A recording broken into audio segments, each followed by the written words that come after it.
할렐루야. 귀한 찬송 감사합니다. 우리 옆에 있는 성도분들에게 함께 인사하는 시간 가지시겠습니다. 우리 인사하실 때에 믿음의 도전을 합시다 하면서 우리 함께 인사하시겠습니다.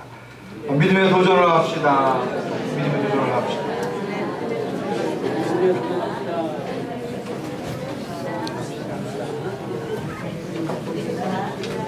믿음의 도전을 합시다. 할렐루야. 잘 지내셨죠? 한 주 동안에도 여러분 얼굴 뵈니까 좋은 일이 많이 있었던 것 같아요. 얼굴이 활짝 피신 것 같아요. 너무나 좋습니다. 여러분 그런 상상 한번 해보셨어요? 만약에 내가 아주 깊은 산중이나 아니면 무인도에 고립되어 있다. 거기서 내가 서바이벌 해야 되는 거예요. 살아남아야 되는 거예요. 살아남기 위해서는 제일 필요한 게 뭐죠? 그렇죠. 불이에요. 불. 불이 없으면 죽고 불이 있으면 살 수 있습니다. 어떻게 살 것인가? 그럼 여러분 생각해 보셨어요? 근데 아무런 도구가 없어요. 불을 만들어야 되는데 아무런 도구가 없다라면은 그냥 손 놓고 그냥 죽을 수는 없잖아요. 요즘 우리 현대인들은 너무 나약하거든요. 그래서 불이 필요한데 라이터가 없어, 가스레인지가 없어, 성냥이 없어. 그럼 뭐 불 못 피우지 라고 포기할 수도 있잖아요. 그러면 서바이벌에 실패하는 겁니다. 죽는 거예요. 어떻게 해야 됩니까? 어떻게든지 간에 만들어내야 돼요. 불을. 어떻게 만드시겠어요? 돋보기라도 있으면은 햇빛을 이용해서 불을 만들 수 있죠. 돋보기 없으면 또 뭐가? 부싯돌. 예? 부싯돌, 돌멩이. 그것도 좋은 방법이에요. 또 뭐가 있을까요? 예? 나무끼리 마찰시켜. 맞아요. 마찰. 나무에 마찰시켜서. 우리도 그거 많이 하더라고요. 나무 등을 파가지고 그 밑에다가 저는 건조한 나뭇잎 집어넣고 화살촉 같은 거. 또 뭐 이런 것도 있더라고요. 뭐냐면은 투명한 비닐을 이용해서 돋보기 역할을 하는 거죠. 또 만약 추운 지방이라면은 얼음을 이용해서 얼음을 잘 깎아서 이 얼음이 돋보기 역할을 하더라고요. 우리 주머니에 성냥이 없어도 브루스타가 없어도 불은 만들 수 있다라는 거예요. 언제? 내가 도전할 때 가능합니다. 포기하면은 죽을 수밖에 없어요. 오늘 성경 말씀에 요나단이라고 하는 아주 걸출한 인물이 등장하고 있습니다. 이 요나단이 누굽니까? 사울왕의 아들이에요. 사울왕은 이스라엘 초대 왕이었습니다. 이스라엘 초대 왕의 가장 믿음직하고 사랑하는 아들이 이 요나단인데, 이 요나단이 무엇으로 유명하느냐? 바로 다윗과의 아름다운 우정으로 유명한 사람입니다. 다윗과 요나단. 놀라운. 요나단이 뭐라고 표현하냐면은 나의 생명과 같은 다윗이라고 했어요. 생명과 같은 다윗. 실제로 이 요나단은 아버지의 뜻을 거역해서 다윗을 살리기 위해서 자기의 목숨까지도 내놓는 그 어떤 위험도 감당하는 정말로 대단한 친구였습니다. 그래서 어떻게 보면은 로미오와 줄리엣의 남자 버전이라고도 볼 수 있는데, 또 가만히 생각해 보니까요, 로미오와 줄리엣 이 극작가가 이 요나단과 다윗의 이야기를 각색한 것 같아요. 거기서 아이디어를 얻은 것 같아요. 그만큼 이 요나단은 다윗과 아주 멋있는 우정을 나눈 사람입니다. 그건 다윗을 아끼고 존중하고 그의 무한한 잠재력을 인정한 사람이 바로 요나단이었습니다. 뿐만 아니라 요나단을 가만히 보니까 이 다윗의 승승장구 그 뒤에는 어느 분이 계시느냐? 하나님이 함께 하신다는 거예요. 그래서 자기가 다윗을 돕는 것은 바로 하나님의 일에 참여한다라고 하는 믿음이 생겼습니다. 그래서 그는 아버지의 뜻보다는 하나님의 뜻에 순종하는 요나단이 되고 있다라는 것을 알 수가 있습니다. 사실 이 다윗이 등장하기 전에 이스라엘의 젊은 영웅은 누구였느냐? 요나단이었어요. 다윗이 등장하기 전에 갖은 그 험한 싸움에 나가서 승승장구했던 사람이 요나단이었습니다. 그래서 정말로 다윗을 시기하고 질투하고 죽이려고 마음먹었다라면 요나단이 했어야 됐는데 그렇지 않죠. 사울왕이 자기의 사위 또 제일 측근이자 믿을 수 있는 장군이었던 그 다윗을 질투하기 시작합니다. 시기하기 시작합니다. 여러분, 이 질투와 시기라는 것이 정말 무서워. 이 사울왕의 질투와 시기는 결국 자기 사위요, 최고 측근이요, 믿을 수 있는 가장 용맹스러운 그 장군이 누굽니까? 다윗을 죽이려 했단 말이에요. 다윗이 사람을 죽이려고 했단 말이에요. 가장 필요한 사람을 죽이려고 했어요. 시기와 질투에 눈이 멀면은 아무것도 보이지 않아요. 치정살인의 이유가 뭡니까? 바로 이 질투와 시기거든요. 혹시 여러분 마음속에 누구를 질투하고 시기하는 마음이 있는지 한번 이 시간 잠깐 돌아보시기 바랍니다. 3초의 시간을 드리겠습니다. 한번 보세요. 누구를 시기하고 질투하는 마음이 혹시 있지 않은가? 있어요? 없어요? 우리 대다수가 없는 것 같아요. 혹시라도 내 마음에 그 시기와 질투라 그런 것도 있더라면은 어떻게 여러분 뽑아내시기 바랍니다. 뽑아내시기 바랍니다. 요나단은 다윗이 없었으면은 승승장구하고 왕위를 이어받을 대단한 이스라엘의 영웅이었지만 그는 자기보다 더 출중하고 하나님이 함께 하시는 다윗을 위해서 모든 것을 양보할 줄 아는 정말로 멋있는 사람이었습니다. 근데 오늘 본문 말씀은 그 다윗이 등장하기 이전이에요. 등장하기 이전에 이 이스라엘은 블레셋이란 나라와 싸울 수밖에 없었습니다. 이 블레셋의 영어 발음이 뭐라고 그랬어요? 팔레스타인. 정말 끈질긴 앙숙의 관계죠. 지금까지 이어지는 팔레스타인. 이 블레셋 사람들과의 싸움, 일전이 불가피한 상황이었습니다.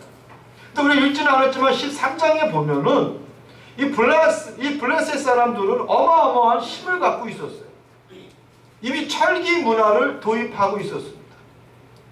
이스라엘 사람들은 여전히 청동기 문화에 머무고 있었어요. 그래서 이스라엘 사람들이 철로 된 무엇을 만들고자 하면은 블레셋 사람들에게 가서 낫을 만들어야 되고 곡괭이를 만들어야 되고 도끼를 만들어야 했습니다. 그래서 블레셋 사람들이 이스라엘 사람들에게 허용하지 않은 것이 대장장이라고 그랬어요. 대장장이.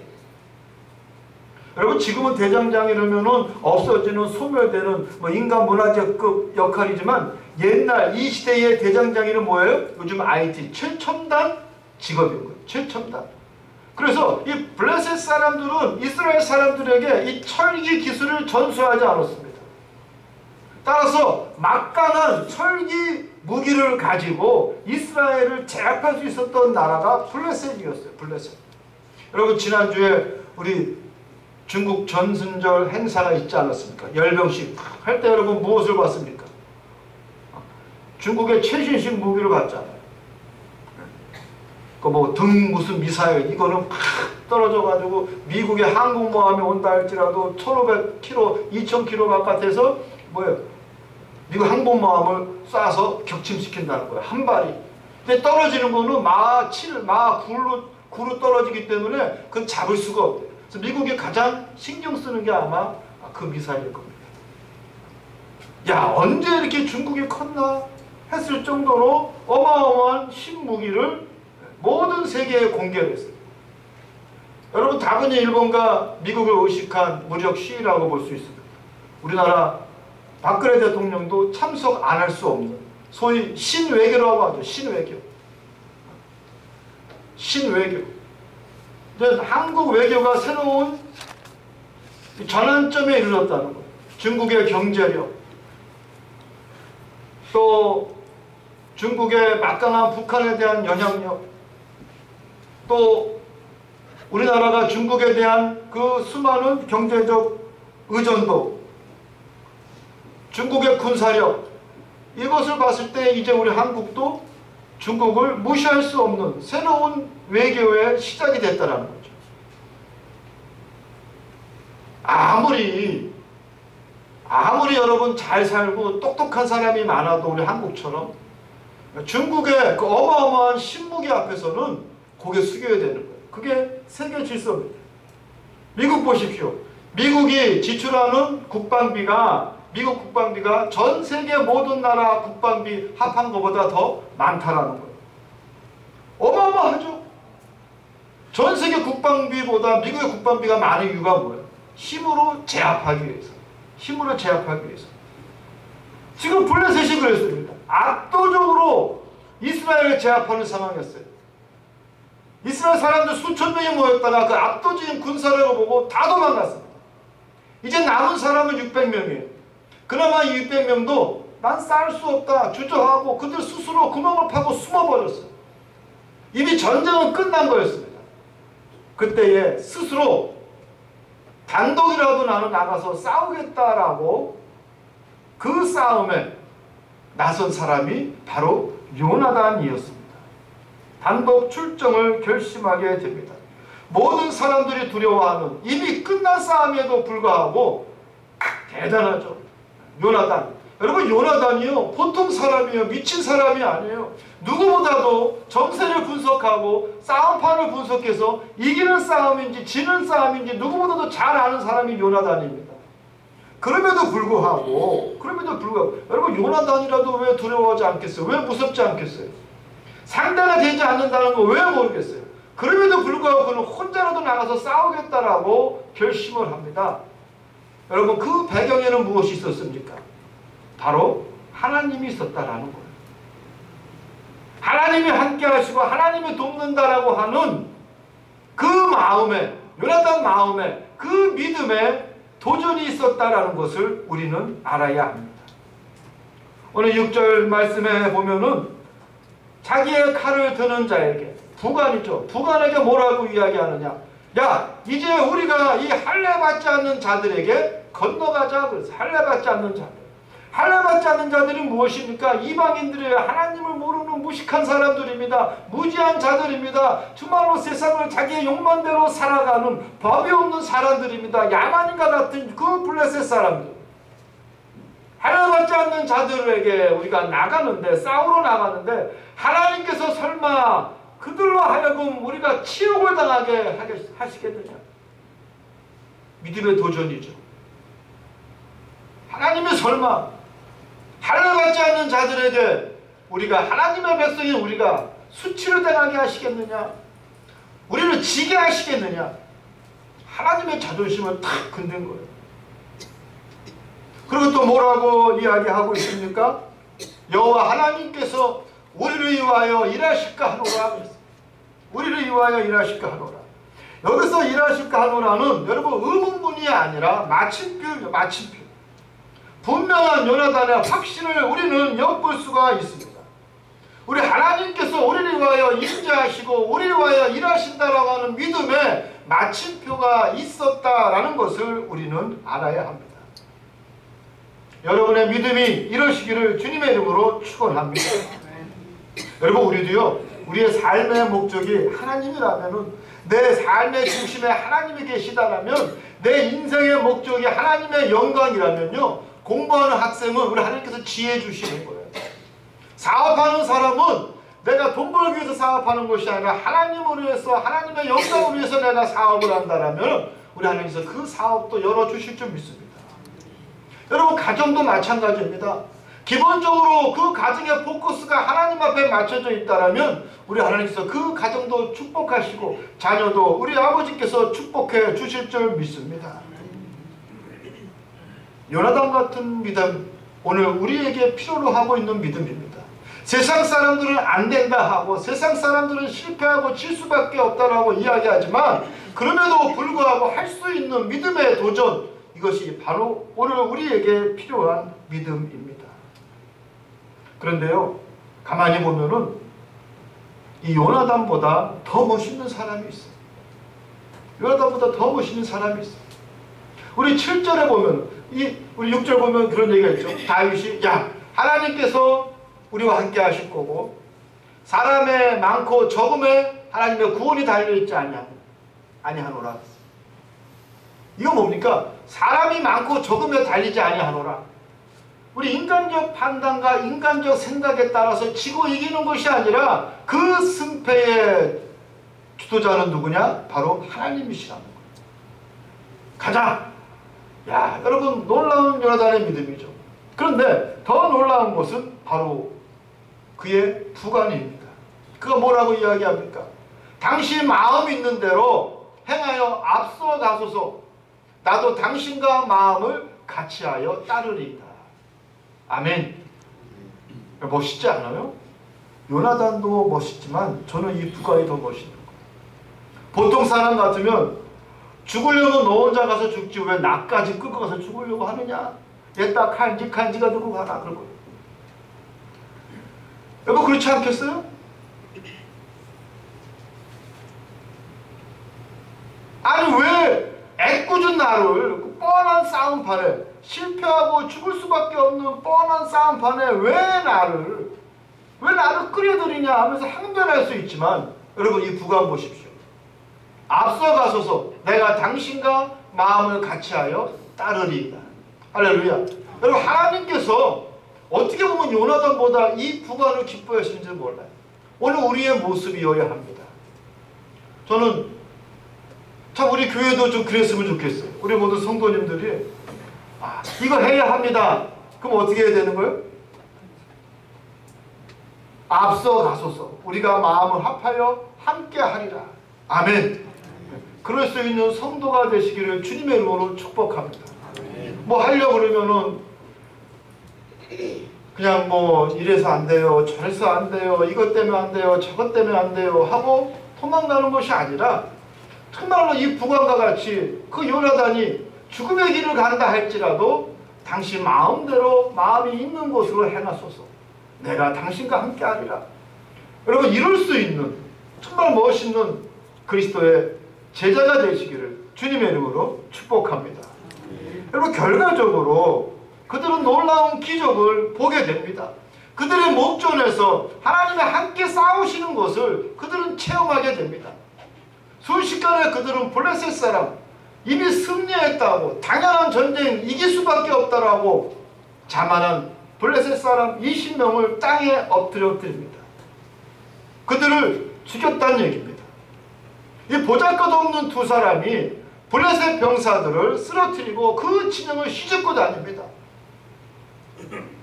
14장 20절에 보면은 하나님의 역사가 나옵니다. 땅이 진동하고 큰 떨림이 있었고 적들은 두려워 공포에 떨었다 그랬어요.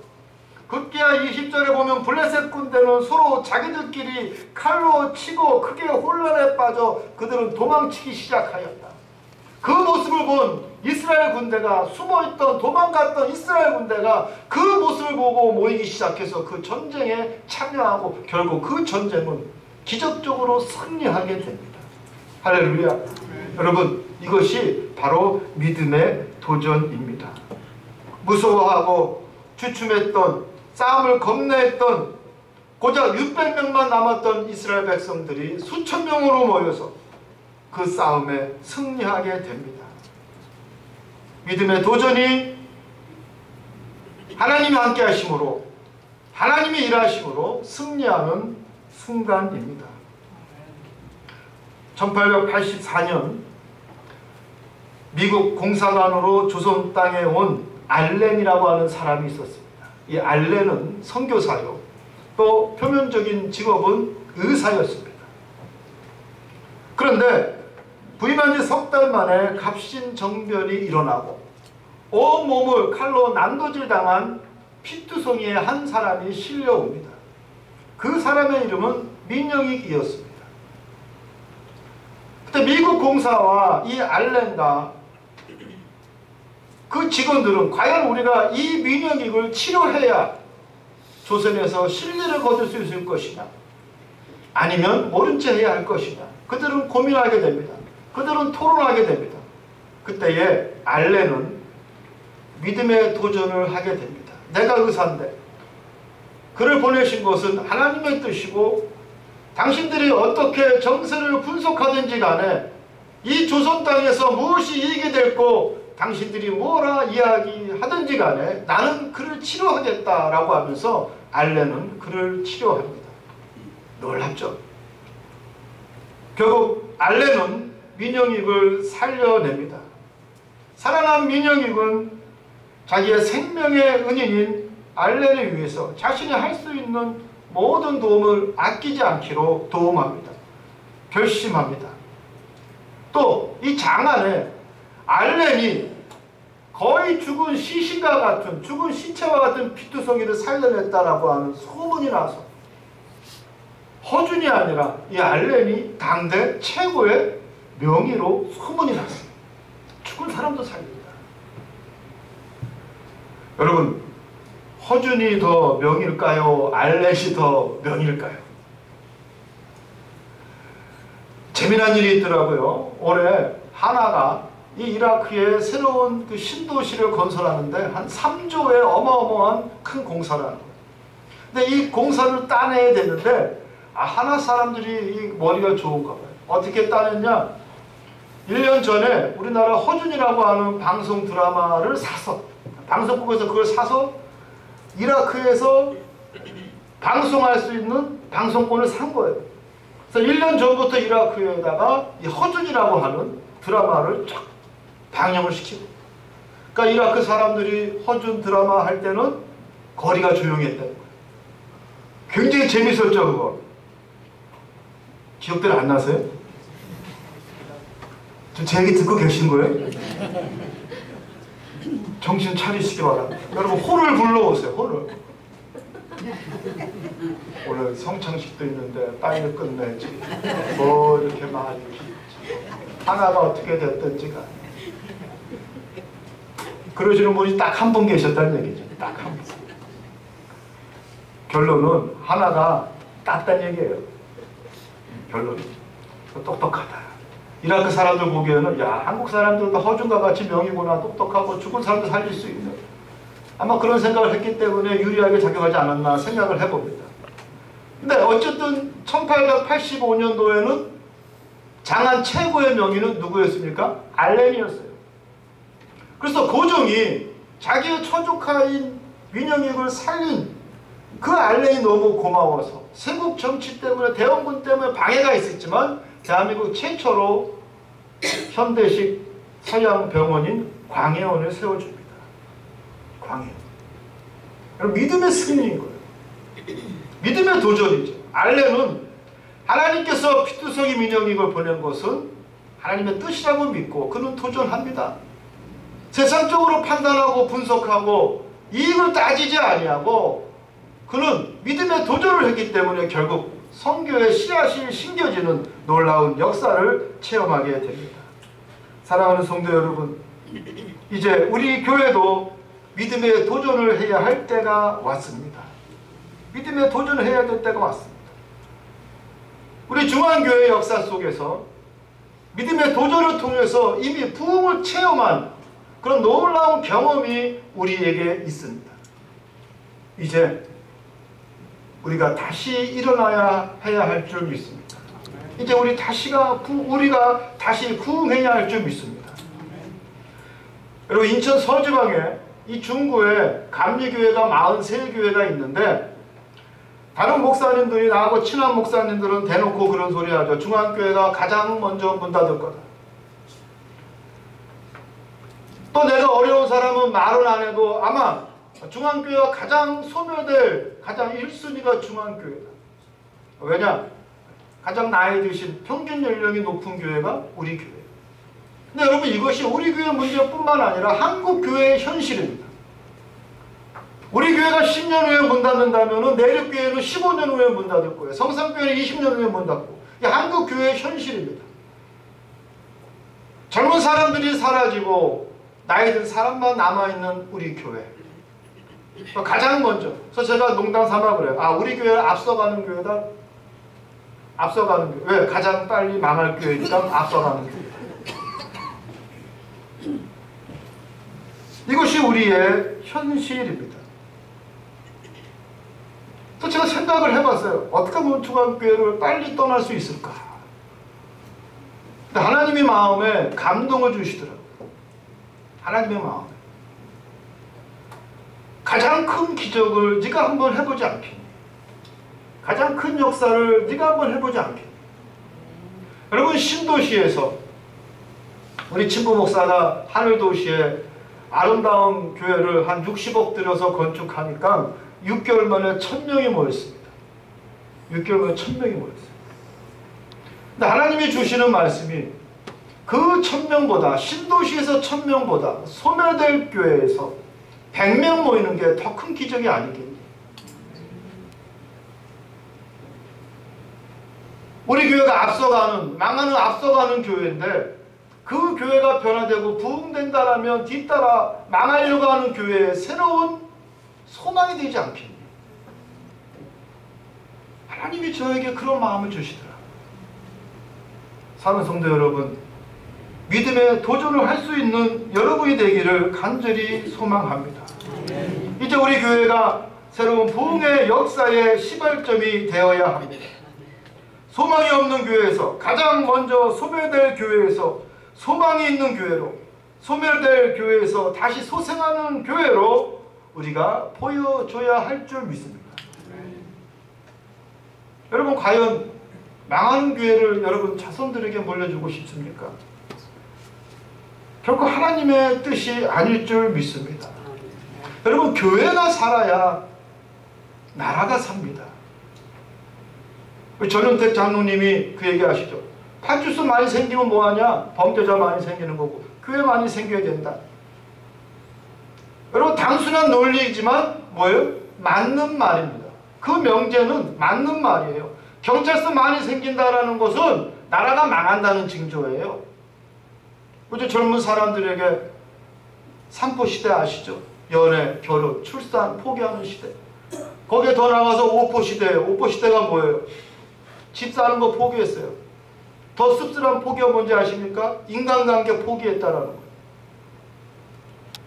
칠포시대는 뭐예요? 칠포시대는 더 슬픈 얘기입니다.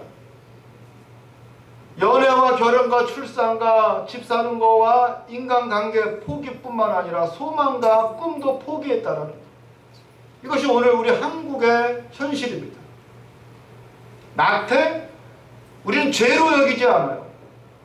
이것이 한국 사람들의 얼마나 강팍한 신념인지. 죄에 대해서 우리는 무뎌 있습니다. 그러다 보니까 출산율은 세계 꼴찌입니다. 청소년과 노인 자살률은 세계 1위입니다.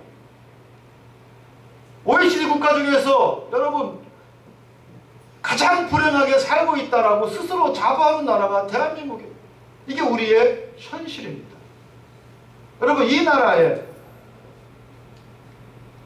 비전을 제시하고 희망을 제시할 수 있고 변화를 이끌 수 있는 주도는 바로 그리스도인입니다. 우리 교회가 몇 명 더 모이는 게 중요한 것이 아니라 우리가 모임으로 세상을 변화시킬 수 있다는, 우리가 부흥함으로 이 나라가 변화될 수 있다라고 하는 비전을 가지고 믿음의 도전을 하는 여러분이 되시기를 주님의 이름으로 축원합니다. 기도하겠습니다. 할렐루야. 하나님, 우리 역사를 통해서